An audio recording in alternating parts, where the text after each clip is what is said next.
یک بار دیگر معرفی میکنم.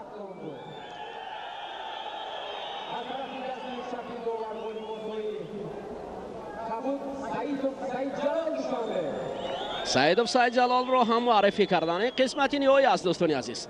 حالا این مراسمی برادروارانه اوش گرفتن یکدیگر است، چون که رمزی گوشتینی ملی این برادری است. فیردوس ناسیموف، سعیدجلال سعیدوف در حال چنگال پشت فیردوس گرفت. مردم صدا بلند میکنند. سعیدجلال چنگال میگیرد، در حال از چنگال دست میکشد. فیردوس نیست چنگال خود را برای بردن است. آن سعیدجلال. این مرحله جانبستی است دوستان عزیز. مرحله است که اکنون غالب را مقرر میکند. یا سعیدجلال یا فیردوس. حالا مقرر نشده است.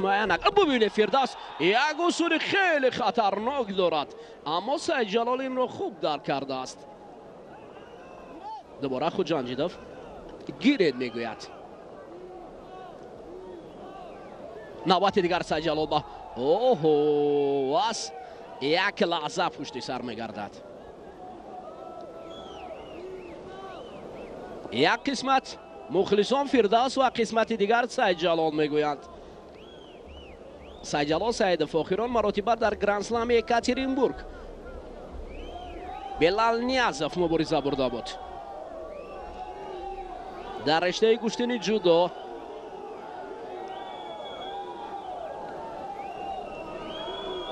حالا هر دو مستحکم داشتند. آواز ایچ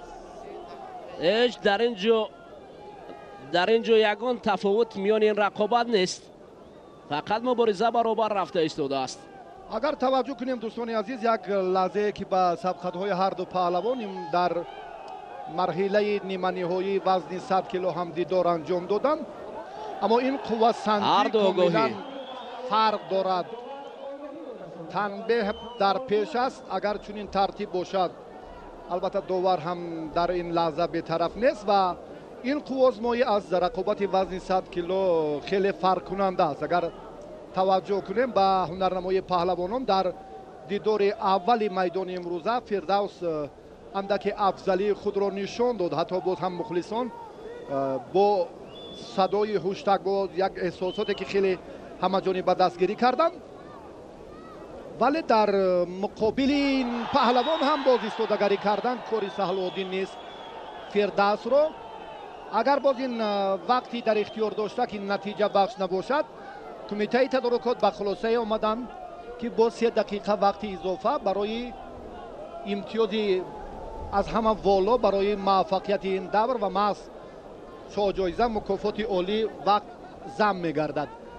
برای این رقابت در مرکز دقت سرداوری مسابقات و واقعا هم اهلی داوران قرار دارد. بعداً بود سعیدجلال عمل سامان داد، البته افضلی یک حرکت بهتری خود رو هم در جریان رقابت نشان داده توانست، اما باز دیگر عامل‌ها فراگیرند. اینجا نسیم رو می‌سازد در جریان رقابت که کاملا شکلی استفاده اصول‌ها طرزی که با خاصی خود مقابل دیگر حریفان بود، اما در مرحله جایزه مقابل سعیدجلال البته کارهای توکلی به کار نمی‌روند. بسیار احتیاطکارانه باید نسیم در اینجا هم عمل خود را سامان دهد، چون که در میدان امروزه یک مرتبه هم ناکام شده بود. پهلو جای گفتگو نیست. الکی سعیدجلال این رو ثابت کرد که نسبت به فیردوس در میدان امروزه خیلی افضل و برتری بیشتر دارد.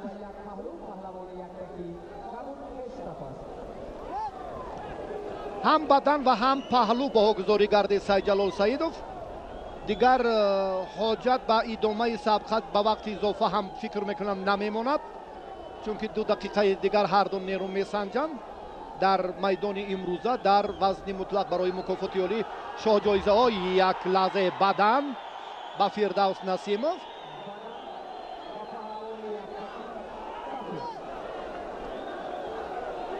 Saidjalol паҳлӯ дорад, ин кофист барояш ки вақт сипарӣ гардад. خیلی اعتراضی مخلصان، لحظه های حساس و هیجان زیاد برای مخلصی جانب ها. اما فیردوس اینجا فکر میکنم در جریان مبارزه امروزه هنرش هم اونقدر تبعیدی مخلصان صورت نگرفت، اکنون پهلو رو از دست داد. دوستان عزیز، اکنون نبرد زیادتر میگردد، وقت کمی دیگر باقی مانده است، قریب 1 دقیقه دیگر است که حالا در اینجا فیردوس با سعیدجلال گوشتین میگیرد. این گوشتینی سعیدجلال با فیردوس، سعیدجلال میبراید حالا از میدان و این روش برای داور مجبور میکند که سعیدجلال سعیدوف را آگاهی نشان دهد.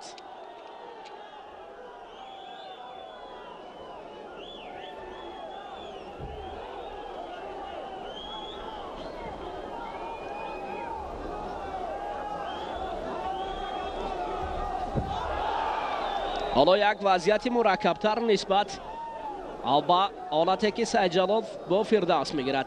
کاش سعیدجلال در مسابقات جهانی چون گوشتین گیرد، با قسمت فینالی برایت ما آرزو میکنیم، اما صد افسوس که هیچ نه که ما سعیدجلال رو در قسمت های فینالی ببینیم. اما در اینجا خوب است، گوشتینش خیلی خوب درخشید. حالا با فیردوس ناسیموف بار به دست آوردنش رو جایزه نبرد میکند. وقت کمی در کم باقی میماند. سعیدجلال سعیدوف هر لحظه وقت را کشال دادنی است. وقت به انجام میرسد و همین طریق سعیدجلال سعیدوف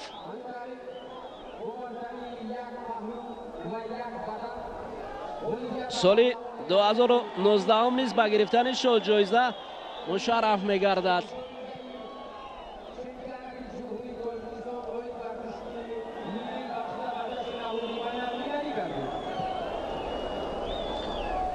ما بودیم دوستان عزیز. حالا که صدای علی شریف از میدان میبراید دوباره، اما در پهلوی من بود لحظه که این رقابت رو در یک جایگاه شهر دادیم. حالا مراسم سپردن تحفه ها برای وزن مطلق بهره به دست آوردن جایزه نیز مقرر گردید و سعیدجلال سعیدوف در اینجا مقام اول را کسب کرد.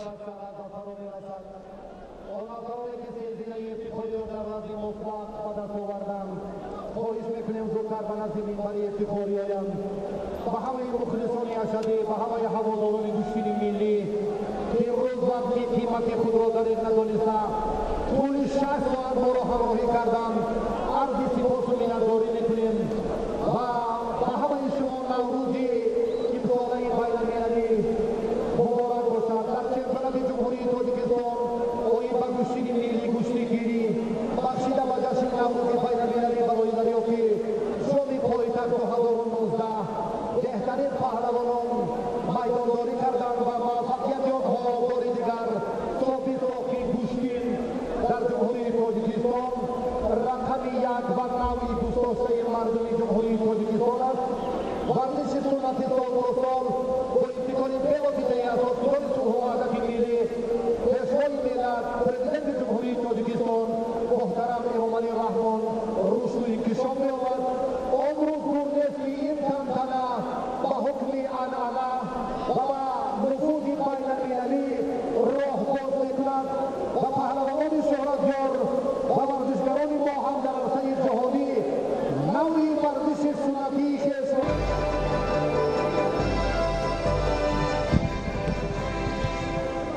دوستان عزیز، اکنون مراسم سپردن تحفه ها برای جایزه‌داران و غالب مطلق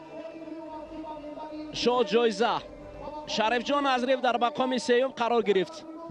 فیردوس ناسیموف در مقام دوم و نشان طلایی را سعیدجلال سعیدوف به گردن آویزان میکند و صاحب جایزه میشود. در همینجا دوستان عزیز ما نیز گزارش خیش را از نوروزگاه پایتخت به انجام رسانیم.